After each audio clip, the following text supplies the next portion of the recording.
तरीके से पहले से ही सेना के लोग या कर्मचारी बड़े परेशान थे, पेंशन को लेके परेशान थे। एक मुसीबत टलती नहीं है, दूसरी मुसीबत सिर पर खड़ी कर देती है ये सरकार की मैं बात कर रहा हूँ। अब अग्निपथ को आप किस तरीके से देखती हैं? अग्निपथ योजना साफ साफ दिख रहा है हमारी भारतीय सेनाओं का मनोबल कमजोर हो करने के लिए ये योजना लाई हुई है। भारतीय सेनाओं को खोखला करने के लिए। अब हमारे देश की जो फौजें हैं वो संसार में नंबर 1 पे हैं। अगर उनको कुछ संशोधन करना था उनमें, अगर उनको युवा फौज चाहिए थी, तो जो हमारे रेशियो है 30 साल में रिटायर होते हैं उनको 25 साल में कर देते। जो हवलदार 24 साल में रिटायर होता है उनको 20 साल में कर देते। उसी में आप उनकी रिटायरमेंट का टाइम कम कर देते। लेकिन सरकार ने ऐसा नहीं किया। सरकार ने जो रेगुलर भर्ती है उसको ख़त्म कर दिया है। और ये जो कह रहे हैं कि अग्निवीर बनाना, मैं मोदी जी से अपील करती हूँ कि सबसे पहले आप सदन के अंदर सदनवीर बनाना शुरू कीजिए। जो 5 साल के लिए वहाँ आके बैठते हैं, एसी में बैठे होते हैं, आराम की ज़िंदगी जी रहे होते हैं और वो ज़िंदगी भर पेंशन लेते हैं जी। लाखों की संख्या में पेंशन ले रही है। कोई कोई तो 4-4 बार, अगर कोई एमएलए बना, एमपी बना, 4-4 पेंशन उनको मिल रही है। और देश का जो सैनिक है, देश का जो मान है, गौरव है, वो 4 साल अगर बॉर्डर पे रहेगा, हमेशा ज़िंदगी और मौत के बीच में खड़ा रहेगा, गोलियों के निशानों पे रहेगा, उसको सरकार कह रही है कि उसको पेंशन भी नहीं मिलेगी, उसको मेडिकल सुविधा भी नहीं मिलेगी, ECHS कार्ड नहीं बनेगा, उसका कैंटीन कार्ड नहीं बनेगा। तो ये साफ साफ दिख रहा है कि भारतीय सेनाओं को कमज़ोर करने के लिए, मुझे नहीं पता मोदी जी के ऊपर किसका दबाव है, साफ साफ दिख रहा है कि देश की सेनाओं को कमज़ोर करने के लिए अग्निपथ योजना एक षड्यंत्र है जो लाई गई है और इसको हम लागू नहीं होने देंगे। आज देश का एक सर्विसमैन और संयुक्त किसान मोर्चा मिलकर इस लड़ाई को लड़ रहा है और आने वाले समय में सड़कों पे देखना आप लाखों के हज़ारों की संख्या में लोग इतने आएंगे। और जो युवा बच्चे जो तैयारी कर रहे हैं, हम माताएँ अपने बच्चों को कहेंगे कि तुम तैयारी करो, लेकिन हम आगे माताएँ या सड़कों पर आके अपने बच्चों की लड़ाई लड़ेंगे। वही बात आती है कि कौन माँ अपने बच्चे को 4 साल के लिए बॉर्डर पे भेजेगी? नहीं, बात 4 साल की नहीं है। बात है कि अगर ये लागू करना है तो आप हर विभाग में कीजिए ना, बाकी विभाग में क्यों नहीं? क्यों जो एसी में बैठे हैं उनको आप आराम से 60 साल की नौकरी दे रहे हो, तनख्वाह पेंशन भी दे रहे हो, और बाकी इनको जो 4 साल के लिए बॉर्डर पे जा रहे हैं उनको कोई सुविधा नहीं। युवाओं के लिए बहुत एक विशेष परेशानी का सामना करना पड़ेगा। जो लड़का जो फौजी रिटायर होके आएगा उस समय उसकी उम्र मात्र 21 साल होगी, उसे कौन लड़की देगा अपना, कौन उससे शादी करेगा? उसको इस तरीके से भ्रमित किया जा रहा है। बिल्कुल 4 साल में वो बेरोजगार हो जाएगा। और आप ये देखिए, 60 साल की उम्र में भी लोग रिटायर होते हैं। रिटायरमेंट के बाद जब उनको घर बैठना पड़ता है तो कितने लोग डिप्रेशन में चले जाते हैं। आपने आसपास देखा होगा, रिटायरमेंट के बाद लोग डिप्रेशन में चले जाते हैं कि अरे मैं तो अभी फ्री हो गया, अब मैं सारा दिन क्या करूं, या मेरी जो तनख्वाह मिल रही थी वो भी मेरी आधी हो गई। तो 4 साल के बाद जो अग्निवीर आएगा उसके हालात सोच सकते हैं, उसकी दिमागी हालत क्या होगी।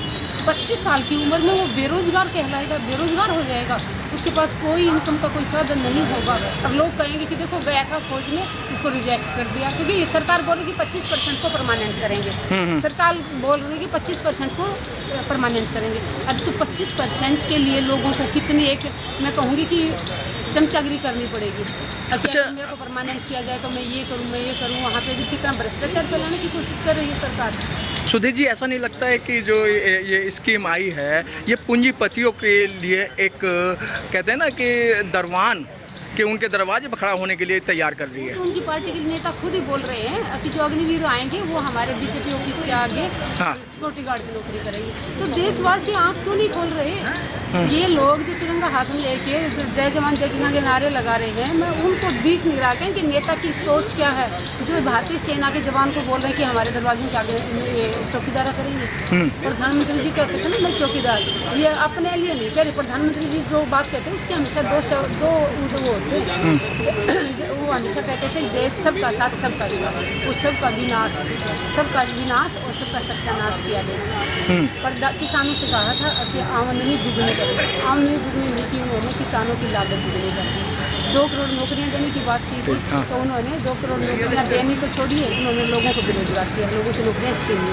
तो प्रधानमंत्री जी जो कहते हैं उसका उल्टा करते हैं। प्रधानमंत्री जी ने कहा था कि मैं चौकीदार हूँ, वो चौकीदार नहीं, वो देश की सेनाओं को, जो देश का मान है, गौरव है, उनको चौकीदार बनाना चाहते। जो ये अग्निपथ योजना लागू की इच्छा पूरी होती जा रही है। तो मैडम, ये 75वां ये अमृत उत्सव किस बात का मना रहे हैं? युवा परेशान है, किसान परेशान है, जो नौकरी करने वाले हैं वो परेशान, क्या का ये अमृत उत्सव मना रहे हैं? सिर्फ दिखावा कर रहे हैं। किसान जवान को तिरंगा तिरंगे का सम्मान का पता है, जिनके घरों में लाशें लिपट के आते हैं शहीद बेटों की, उनको तिरंगे की कीमत का पता है। ना कि ये अपने बीजेपी ऑफिस में तिरंगे की दुकान खोल के बैठे, तो तिरंगे की भी कमाई, तिरंगे को भी बेच के पैसा खा रहे हैं जी। इन लोगों के। ये राष्ट्रवाद के क्या जाने, नागपुर में इनके हेडक्वार्टर पे, RSS के हेडक्वार्टर पे 51 सालों तक कोई झंडा नहीं फहराया। ये लोगों को सिखाएंगे देशभक्ति। सुदेश जी, आपने बताया आप हरियाणा से आती हैं। हरियाणा के आंगनवाड़ी और आशा वर्कर को कहा है कि गांव-गांव जाके ये तिरंगे को आपको बेचना है। DM और SSP मतलब उन्होंने ऑर्डर कर दिए हैं आंगनवाड़ियों के लिए कि आपको तिरंगा गांव-गांव में जाके बेचना है। वो बेचारे रहे नौकर, वो अपनी नौकरी कर रहे हैं, नौकरी बचाने के लिए उन लोगों को सब करना पड़ेगा, जो सरकार कराएगी वो करना पड़ेगा। मजबूरी में जाके नहीं भी दिल से भी इच्छा नहीं होगी तो भी मजबूरी में जाना पड़ेगा, क्योंकि उनको अपनी नौकरी बचानी है। ये सरकार फ़ायदा उठा रही है, लोगों का मजबूरी का फ़ायदा उठा रही है। इतनी गरीबी फैला दी कि आने वाले समय में हम नौकरी तो भूल जाइए, हम लोग ये सोचेंगे कि अगर 2 वक्त की रोटी मिल गई तो हम बहुत अमीर हैं। अभी एक नेता ने पेंशन ये अग्निवीर को लेके वरुण गांधी जी ने ये कहा था कि भाई जो अग्निवीर आई है, मैं उनको पेंशन नहीं तो मैं अपनी पेंशन लेना बंद कर रहा हूं, और इसी तरीके से सभी जो नेता हैं उनको अपनी पेंशन नहीं लेनी चाहिए। तो उस पर अभी तक किसी भी नेता का कोई भी एक टूट नहीं आया, कोई भी किस तरीके से किसी ने कोई बात नहीं की। वरुण गांधी का मैं धन्यवाद करती हूँ, कम से कम उन्होंने लीडर होकर ये बात रखी, बीजेपी में रहते हुए ये बात रखी। बहुत कम लोग होते हैं जो सरकार के सामने बोलते हैं जी। उन्होंने लीडर होकर जो बात रखी, लेकिन इसमें कहीं ना कहीं आप देखिए अकेली बीजेपी नहीं, दूसरे विपक्ष की पार्टियां भी कभी भी इस बात का समर्थन नहीं करेंगी कि नेताओं की पेंशन बंद हो रही है। जी, क्योंकि सब एक ही थाली के चक्के बैठे हैं। आज सरकार में ये है, कल दूसरी पार्टियां आएंगी, लेकिन नेताओं की पेंशन बंद हो जाए इसके समर्थन में कभी भी कोई भी पार्टी नहीं आएगी। आप कभी भी ये देखिए, जब बात की जाती है कि 1 मैन 1 पेंशन की बात की जाती है, एक जो मेंबर पार्लियामेंट 5 पेंशनें ले रहा है। वही तो मैंने अभी यही तो कह रहे थे, प्रेस कॉन्फ्रेंस में यही बोल रहे थे कि अगर पहले सदन में सदनवीर बनाइए, जो संसद में बैठे हुए हैं, जो सफ़ेद पोस्ट बैठे हुए हैं, AC में रहते हैं, उनको तो आप जिंदगी भर पेंशन दे रहे हो, और जो बॉर्डर पे वो 50 डिग्री तापमान में बर्फ में वहाँ पे बैठे हुए हैं, राजस्थान की गर्मी में वहाँ डटे हुए हैं, उनको आप पेंशन नहीं दे रहे, उनको मेडिकल सुविधा नहीं दे रहे। हमारे जो संसद में बैठे हैं वो हवाई जहाज़ों में जाके दूसरे देशों में जा के इलाज करवाते हैं। तो ये क्यों अन्य भेदभाव क्यों? अगर हमारे संविधान में हम सबको बराबर का अधिकार है तो ये सेनाओं के साथ अन्याय क्यों? सो देखिए, संविधान को तो आप मानते हैं ना, आम नागरिक मानता है, लेकिन वर्तमान में सरकार तो नहीं मान रही है ना।